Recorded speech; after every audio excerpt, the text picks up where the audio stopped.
लाहौर से रिहा कर दिया गया। चारों केसेस में जमानत मंजूर होने पर परवेज इलाही को रिहा किया गया। परवेज इलाही को कुछ अरसा कबल अडयाला जेल से कोट लखपत जेल मुंतकिल किया गया था। परवेज इलाही के खिलाफ पंजाब असम्बली में जाली भर्ती केस समेत दीगर केसेस थे। जेल इंतजामिया ने चौधरी परवेज इलाही की रिहाई की तस्दीक कर दी। परवेज इलाही की तमाम केसों में जमानत होने पर रिहा किया गया।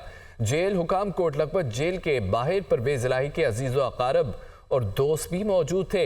रिहाई के बाद चौधरी परवेज इलाही अपनी रिहाइश का ज़हूर इलाही पैलेस पहुंच गए। अल्लाह पाक का बहुत शुक्र है, मुझे सुरखरू किया। परवेज इलाही ने यह कहा कि अल्लाह पाक ने मुझे हौसला दिया कि मैं साबित कदम रहूं। परवेज इलाही ने यह भी कहा कि उन जजेस का मशकूर हूं जिन्होंने हक और सच का साथ दिया, मुझे रिहाई मिली। परवेज इलाही ने कहा कि मैं उन सब लोगों का मशकूर हूं जिन्होंने मेरे लिए दुआएं की हैं। चेयरमैन पीटीआई बैरिस्टर गौहर ने इस बाल में रऊफ हसन की अयादत की। इस मौके पर दुनिया न्यूज़ से गुफ्तगू करते हुए उनका यह कहना था कि रऊफ हसन पाकिस्तान की सबसे बड़ी जमात के तर्जमान है। उन पर जानलेवा हमले की पुरमज़म्मत करते हैं। मुतालबा करते हैं कि इस मामले की मुकम्मल तहकीकात कराई जाए। हॉस्पिटल के इमरजेंसी में आया हूँ। ऐसा लग रहा है जिस तरह उसकी जिंदगी पे अटैक किया गया है। वो इस मुल्क की सबसे बड़ी पॉलिटिकल पार्टी के तर्जुमान है। उसने जिंदगी में कभी कोई ऐसा काम नहीं किया जो इस बात का सबब हो कि उस पर कोई अटैक किया जाए। इसलिए हम मुतालबा करते हैं कि रऊफ हसन साहब के जिंदगी पे जो अटैक हुआ है इसको डीप तक चला जाए और आप इसको प्रॉपरली इन्वेस्टिगेट करें। हम इसको बहुत कंडेम करते हैं इस अटैक को। दूसरी जानिब रहनुमा पीटीआई शिबली फराज का कहना है कि 8 फरवरी को हमारा मैंडेट चुराया गया। पंजाब में भी आज वही फस्तायत का माहौल है। अगर आप लोग सियासी हैं तो हमारा सियासी तौर पर मुकाबला करें।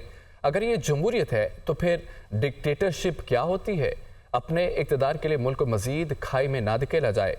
उन्होंने सेनेट इजलास में इजहार ख्याल के दौरान मजीद कहा कि रऊफ हसन पर हमला कोई आम वाक़या नहीं है। जब कानून की हुक्मरानी नहीं होगी तो ऐसी नाइंसाफियाँ होती रहेंगी।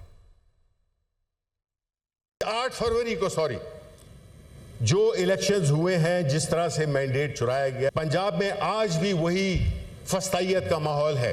आप सियासत में अगर हैं तो सियासी तौर पे मुकाबला करें। हम कैसे इस मुल्क को मजीद गढ़ों में धंसते जा रहे हैं सिर्फ अपने इक़्तिदार के लिए। स्पोक्स पर्सन रऊफ हसन के साथ जो वाकया पेश आया कोई आम वाकया नहीं है। इसकी सिंबॉलिक वैल्यू बहुत बड़ी है। जब कानून की हुक्मरानी नहीं होगी तो ये सारे इस किस्म के वाकयात उठते रहेंगे। इस किस्म की अगर नाइंसाफियां भी होती रहेंगी। पाकिस्तान तहरीक इंसाफ इस वक्त जो उसके साथ सलूक किया जा रहा है, और मुझे बड़ा अफसोस है क्योंकि ये वाकया कोई आम वाकया नहीं है। इसकी सिंबॉलिक वैल्यू बहुत बड़ी है। कानून और आईन के बगैर कोई भी मुल्क कहलाने के काबिल नहीं रहता। इस्लामाबाद हाई कोर्ट के 3 रुकनी लार्जर बेंच के रूबरू टेरियान वाइट केस की समाअत की गई है। अदालत ने बानी पीटीआई की जानिब से मुबैना बेटी को कागजात नामजदगी में जाहिर न करने के खिलाफ दरख्वास्त को नाकाबिल समाअत करार दे दिया है। इस्लामाबाद से रिपोर्ट देखिए।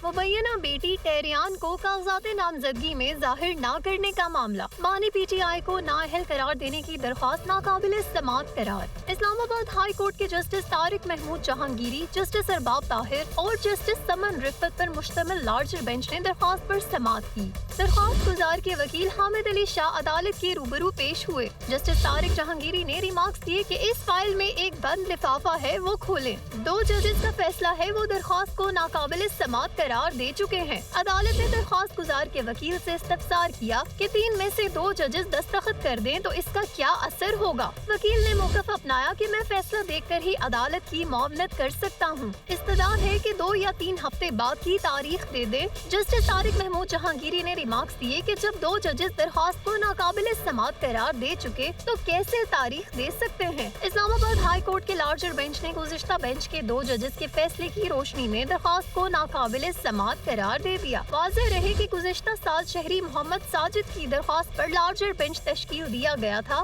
बेंच में शामिल 2 जजेस ने दरख्वास्त को नाकाबिल समाअत करार दिया था। बाद बेंच टूटने पर रवां साल नया बेंच तश्कील दिया गया। अमरीकी वज़ीर ख़ारजा एंटोनी ब्लिंकन को सेनेट की कमेटी बराए ख़ारजा अमूर में ब्रीफिंग के दौरान हज़ीमत का सामना करना पड़ा। खातून एक्टिविस्ट इंसानी हकूक़ ने अमरीकी वज़ीर ख़ारजा की ब्रीफिंग के दौरान शदीद एहतजाज किया।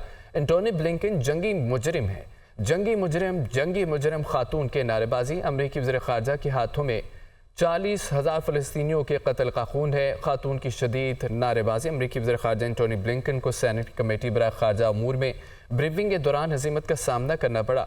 खातून एक्टिविस्ट इंसानी हकूक़ के अमरीकी वज़ीर ख़ारजा की ब्रीफिंग के दौरान शदीद एहतजाज किया। एंटोनी ब्लिंकन जंगी मुजरिम है, जंगी मुजरिम खातून की नारेबाजी। अदालत इंसाफ में नेतन्याहू की गिरफ्तारी के लिए दायर मुकदमे में पेशरफ्त। आलमी सतह पर इस्राएली वज़ीर आज़म नेतन्याहू के खिलाफ मजीद घेरा तंग। यूरोपियन मुल्क नॉर्वे का फ़लस्तीनियों के गजा में कत्लेआम और जंगी जुराइम के बायस नेतन्याहू की गिरफ्तारी का ऐलान।